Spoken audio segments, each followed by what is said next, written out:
All right, we're going to go ahead and get started. My name is Josh Smeltzer. I'm a partner on Sides Wealth Advisory Group.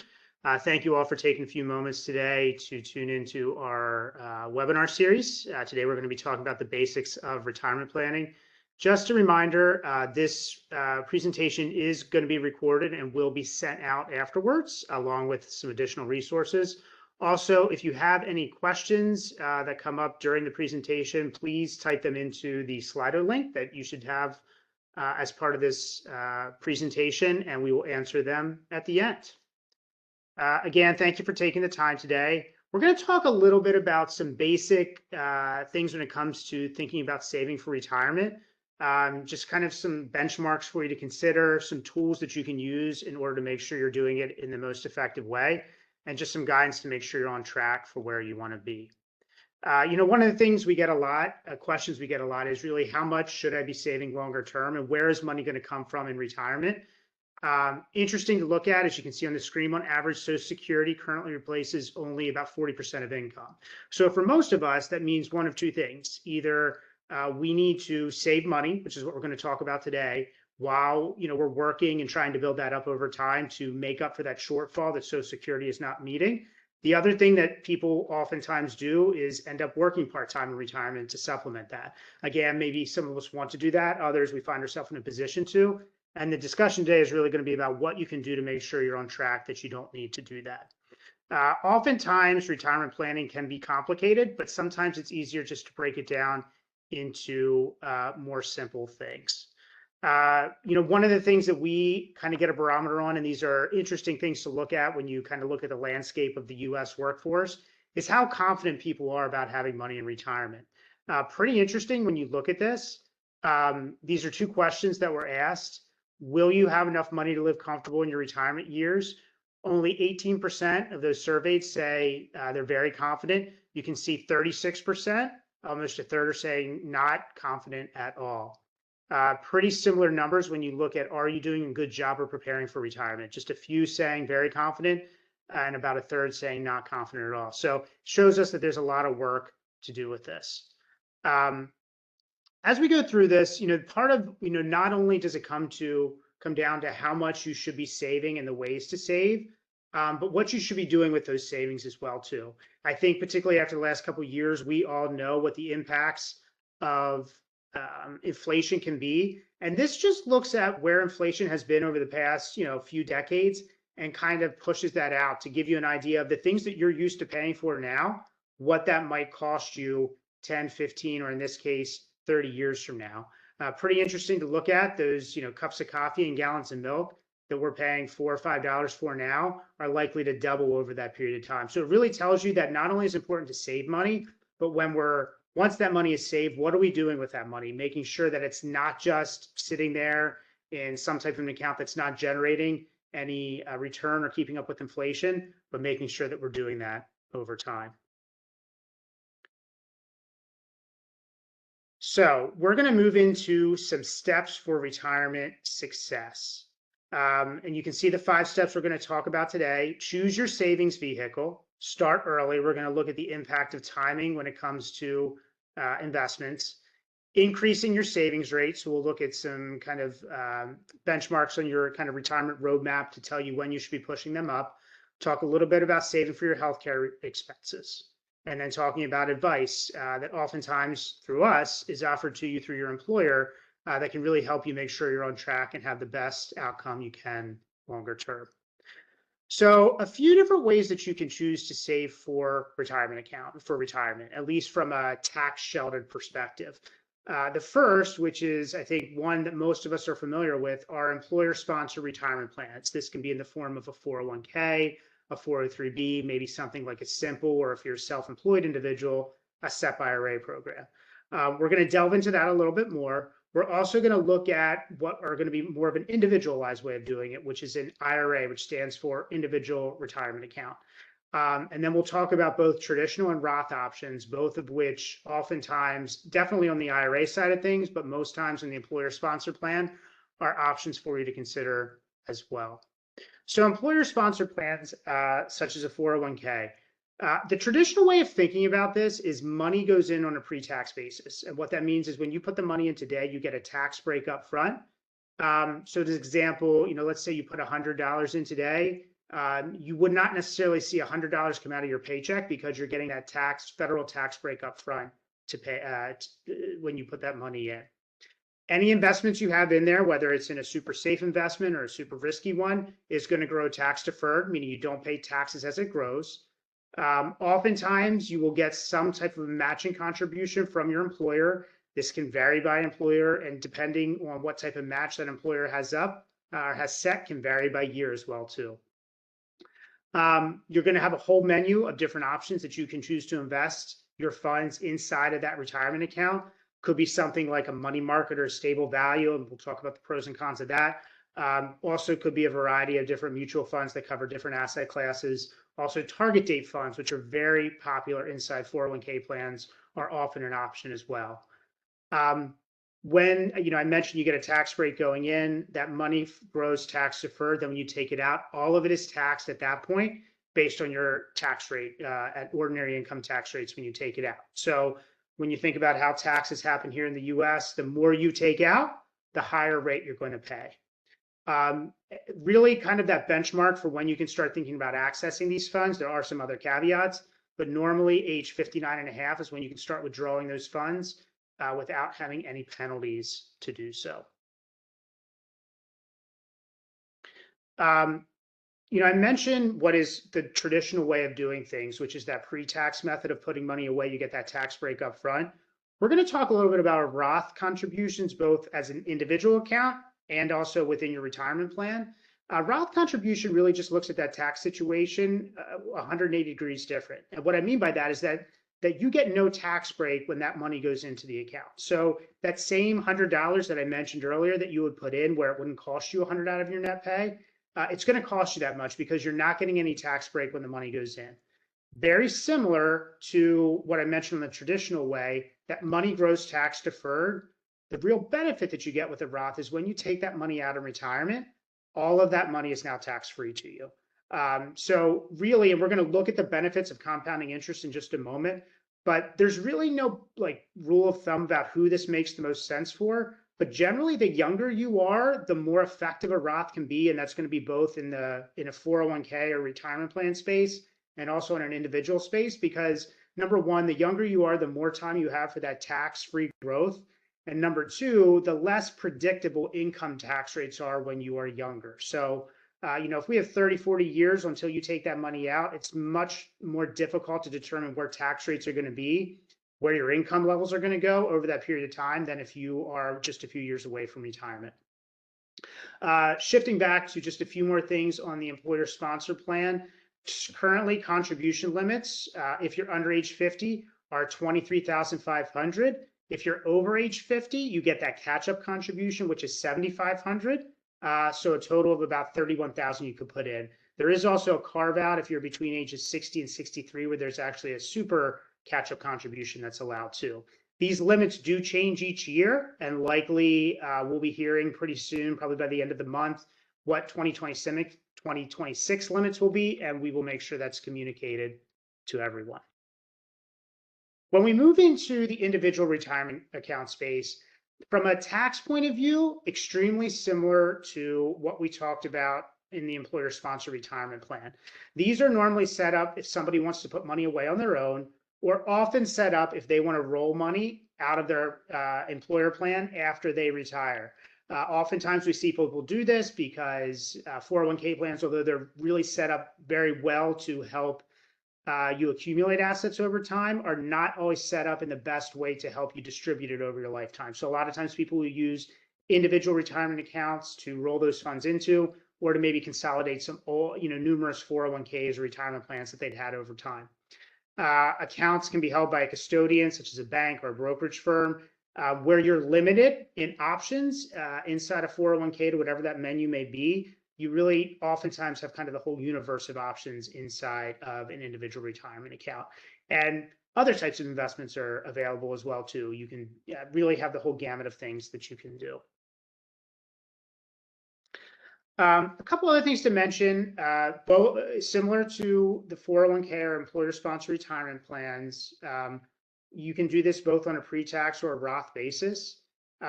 Contributions, if you make them into a traditional IRA, are oftentimes tax deductible. I would check on that because it depends on your income level and if you are eligible to participate in a 401k plan or retirement plan through your work.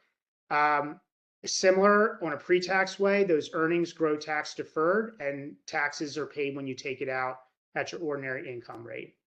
You can see limits. These also may change for 2026. They often change each year. You can see limits are lower than what they would be in an employer-sponsored retirement plan, $7,000 if you're under age 50. For 2025, you get an additional $1,000 if you're over age 50. And you can see Roth options are available as well. Couple things I just want to mention about IRAs. Number one, something that's different from IRAs versus employer-sponsored retirement plans.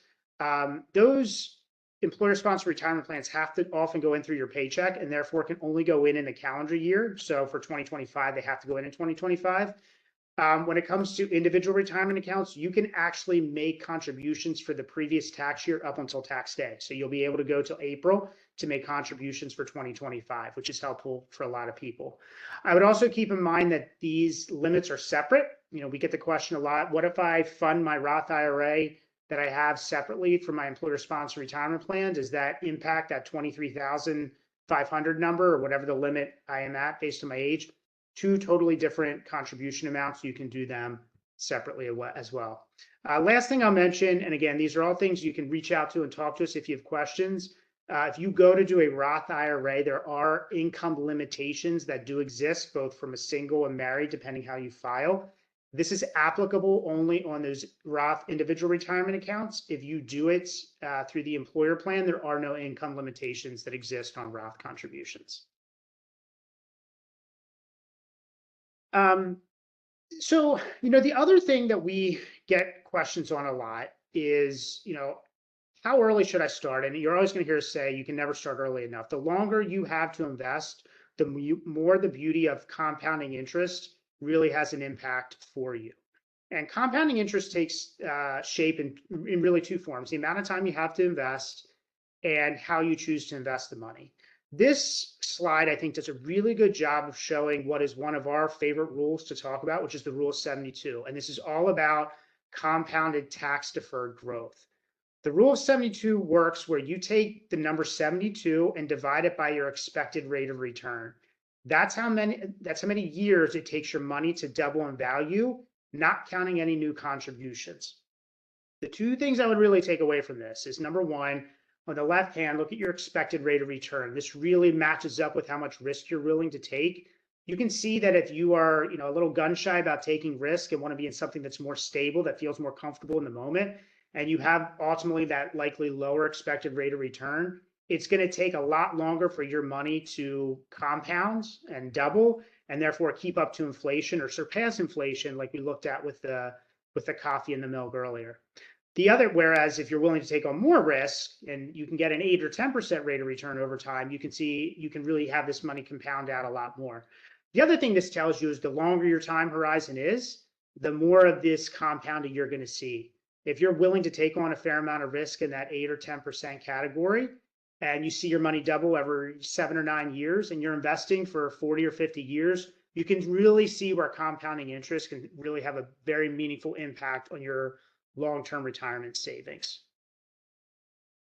So a couple things to think about when it comes to making a change and really starting to drive your confidence up about saving money and how prepared you'll be for retirement longer term.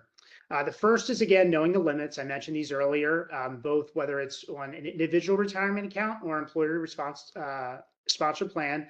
Again, I'll remind you, these do change every year. So keep an eye out for communication coming about what they will be for 2026. The other thing that I'll mention is, we talked as far as primary saving tools, where you can look to do this, which is through your individual retirement account. It can also be through your employer-sponsored retirement plan. Another really good avenue that may be an option for you to save money for in retirement is an HSA. This is not going to be applicable to everyone. It depends on what type of healthcare plan you're covered by through work. But for us, this is really like the third pillar of investment and retirement savings, because when you look at expenses in retirement, I think this isn't probably a surprise to any of us. As you age more and more, those healthcare expenses become a bigger part of your yearly or monthly outlay as far as dollars. The last thing I'll mention is, really just leaning on our team or whatever professional you work with for guidance. I'm giving you some very generic kind of rules about what is important for most people and where they need to be on track to make sure they have enough money longer term. Everybody's situation is different. So again, reaching out to us, reaching out to a professional that you work with can really help you understand your own personal situation and what you need to do to get there longer term. The last thing I'm going to cover is how much money you will need. On average, we use as a goal trying to replace about 75 to 80% of your pre-retirement income. Again, this is kind of a blanket rule that we're using, and I would really look at your own individual situation because it all depends on what retirement looks like for you or what you want retirement to look like. Generally, like we think that you need a little bit less in retirement because some of the things that you maybe had been spending money on before won't be there. If you're deferring money into your retirement plan, once you're retired, that money isn't something that you have to allocate out of your paycheck. Oftentimes taxes will go down and maybe things like commuting and other expenses tied in with that can happen. However, everybody's lifestyle is a little bit different, and this can ratchet up, that 75 to 80% number either lower if you have things like wanting to downsize, maybe moving to a place that has less expenses, maybe having other sources of income, you want to work part-time or whatever it may be. Maybe you have to really plan to save for a little bit less, not plan on that 75 to 80%, maybe it's a little bit lower. On the flip side, maybe you have other things that you want to plan for in retirement. Maybe you are still going to have a mortgage and you need to think about that when you move into retirement. Maybe you want to do a lot of traveling. We see that often happen times, especially early on for individuals, that they want to kind of dial up the travel, do a lot of things they've always thought about that never had an opportunity to do before. Maybe you want to have a second home somewhere, whatever it may be. Again, tailoring that to you and understanding what is important to you is really going to help you understand with what you need to be, that the rate that you need to be saving and how much of that income you're going to need to replace. Outside of the rule of 72 and that chart that I shared with you, or the slide, to me, this is the other most impactful one. And this to us really gives you a good barometer of where you should be saving longer term. I'm going to simplify this down even a little bit more and then I'll go through this. But, again, one of the questions that we get the most when we meet with people is how much money should we be putting away? And again, different for everyone, but a really good number to think about is being all in somewhere between 12 and 15% or higher. When I say all in, that's going to be both your contributions and your company's contributions. The other thing that I would tell you with that is when you look at these numbers, and you can also see the younger you are, generally, the less you have to save as a percentage because you're going to have that compounding growth and that longer term to do it. But if you're looking to make a change, going from 7 to 15% is going to feel like a lot. Really looking at small incremental changes over time. 1% a year, 1% every 6 months, every 2 years, whatever it may be, can really help you to get to where you need to be longer term without breaking the bank to do so in the short term. So when you look at these benchmarks, in your 20s, you should be striving to save about 7 to 10% of your annual pay, 30s, 15 to 20%, 10 to 15%, 40s, 15 to 20%, and then in your 60s, 50s, and 60s, more than 20%.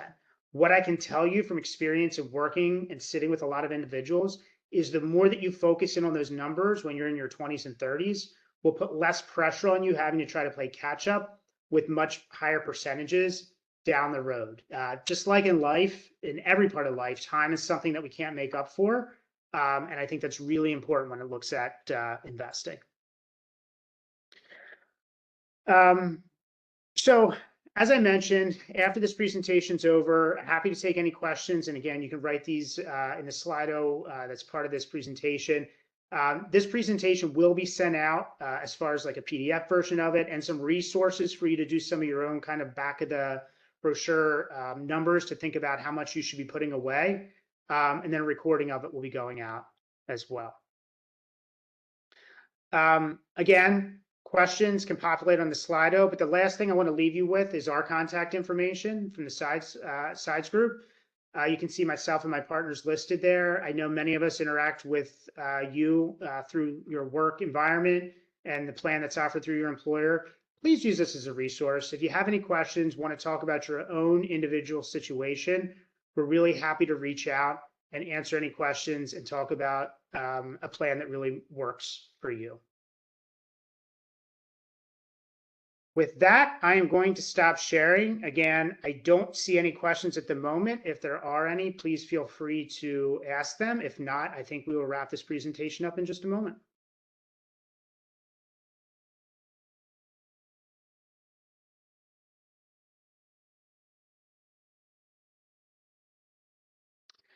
I don't. Great question. The question is, what adjustments should I make to my retirement investment portfolio as I get older? Generally, like the younger you are, the more risk you can take. And we usually define risk as how much you're allocating to things like stocks or equities versus how much you have something more fixed like a savings or bonds, whatever it may be. So I think as you get older, kind of adjusting that to become a little bit heavier into fixed income should make a little bit more sense as you get older. I did mention a lot of times when you have options inside your retirement plan, target date funds are a great option. The beautiful thing about target date funds is if you're in the one that's appropriate for your age, usually set for the year closest to when you're going to turn 65, that fund will automatically make those adjustments for you. So it helps to keep you in the most appropriate mix for yourself as you age over time.